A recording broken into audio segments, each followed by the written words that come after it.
현재 굉장히 발달된 문명 안에서 사는 인류. 예전에 비해 식자재에 대한 걱정이 비교적 크게 줄었으며 의학의 발전으로 인해 기대 수명 또한 크게 늘어났습니다. 이렇듯 기본적인 삶의 여유가 생기다 보니 다른 곳으로 눈을 돌리게 됐죠. 그중 가장 관심을 가지는 것 중 하나가 시간 여행입니다.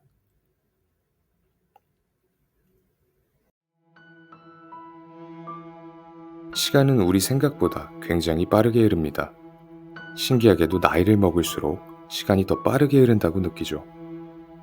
핏덩이의 상태로 태어나 노화를 거쳐 죽음으로 향하기까지 100년이라는 시간이면 충분합니다. 우리는 이 시간의 흐름 속에 살며 모든 행동들이 시간의 흐름을 따르고 있습니다. 단순히 밥을 먹는 것조차 시간의 흐름을 따르며 잠을 자는 것 또한 시간의 흐름을 따르죠. 이토록 광범위하게 모든 분야에 있어 영향을 끼치는 시간은 어떤 개념이며 어떻게 정의할 수 있을까요?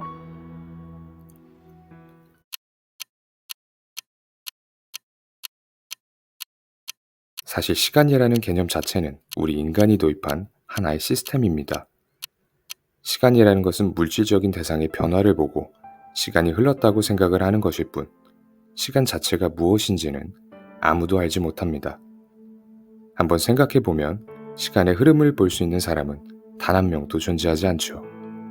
그렇다면 시간의 개념은 어떻게 정의할 수 있을까? 시간에 대해 조금 더 편하게 접근하려면 우선 상대성 이론에 대해 알아야 합니다.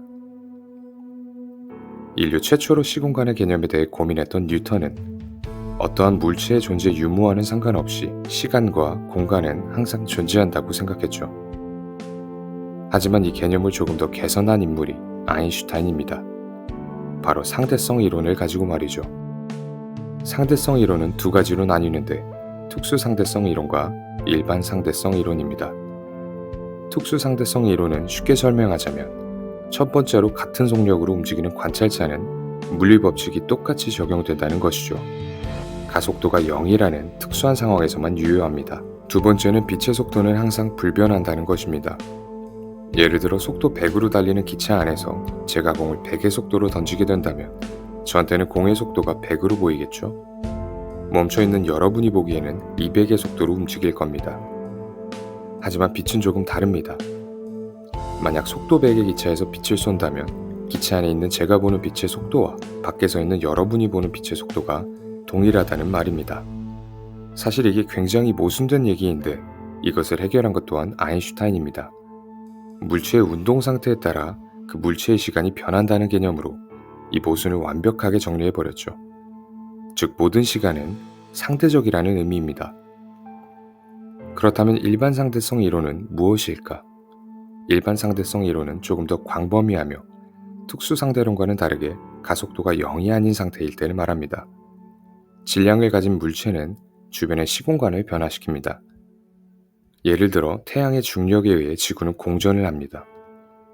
하지만 일반 상대성 이론에 의하면 태양이라는 큰 질량을 가진 물체에 의해 주변 시공간이 변형되면서 그 주변의 다른 것들이 마치 태양에 끌리는 것처럼 보이는 것이죠.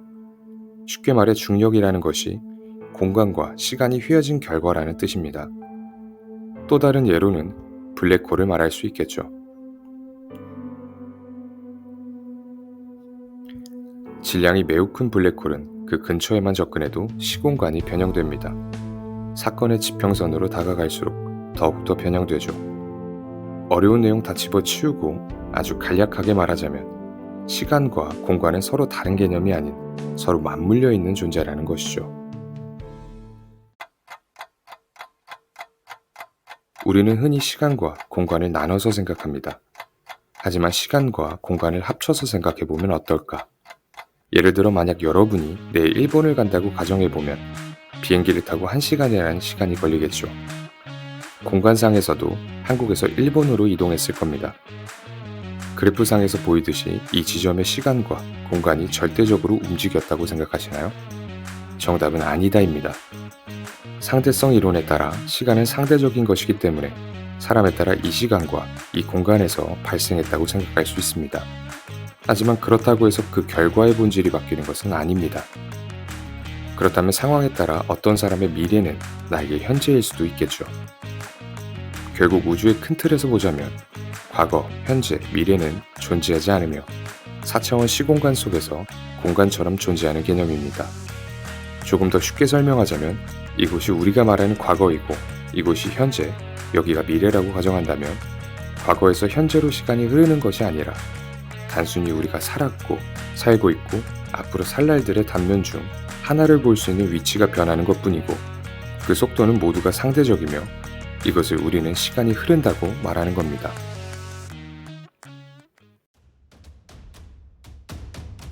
시간여행은 예전부터 많은 사람들이 큰 관심을 가져온 주제입니다. 그렇다면 시간여행은 가능할까? 결론부터 말하자면 과거로는 불가능하지만 미래로는 이론적으로 가능합니다. 간단한 예를 하나 들어보면 할아버지 역설이라는 것이 존재합니다. 우리가 만약 과거로 시간여행을 가게 되어 내가 태어나기 전의 시기로 돌아간다고 가정했을 때 자신의 할아버지를 죽이게 된다면 현재 시간에서 내 존재는 모순이 되어버립니다. 이게 무슨 소리냐면 현재의 내가 과거로 돌아가서 할아버지를 죽이게 된다면 나는 태어나지 않게 될 거고 그렇다면 현재의 나는 존재하지 않기 때문에 과거의 할아버지를 죽이러 오는 나는 존재하지 않을 겁니다. 굉장한 모순이죠. 결국 과거로의 시간여행은 이 역설로 보나 엔트로피와 연결지어 생각해보나 불가능하다는 게 정설입니다. 하지만 미래로의 여행은 가능하죠. 미래로 여행을 한다는 것은 내가 남들보다 빠르게 미래를 본다는 것이고 그것이 가능하려면 나의 시간이 남들보다 느리게 흐르면 가능하겠죠. 상대성 이론에 따르면 운동하는 사람은 시간이 더 느리게 흐릅니다. 물론 그 차이가 너무 미세해 느낄 수 없겠지만 어마어마한 속도로 운동한다면 가능한 얘기죠. 예를 들어 빛의 속도는 30만 km로 불변입니다. 여러분이 빛을 따라잡고 싶어서 15만 km로 빛을 따라간다고 가정해보면 여러분에게는 빛의 속도가 여전히 30만 km로 보이겠죠. 만약 여러분이 25만 km로 달린다고 해도 빛은 여전히 30만 km의 속도로 보일 겁니다. 이게 무슨 소리냐면 여러분이 더 빨리 달릴수록 여러분의 상대적인 시간이 더 느려진다는 말입니다. 굉장히 신기하면서도 소름 돋는 결과죠. 결국 미래로의 시간여행은 가능하지만 과거로의 시간여행은 불가능합니다.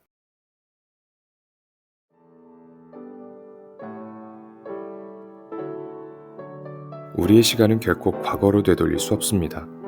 우리가 실수를 한 것도 후회를 하고 있는 것도 모두 되돌릴 수 없는 것이죠.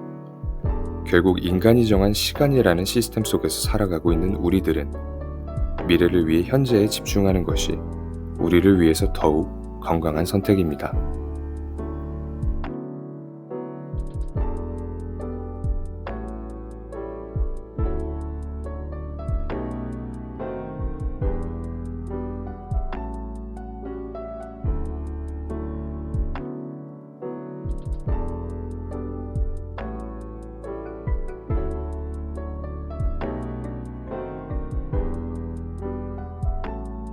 시간 좋아.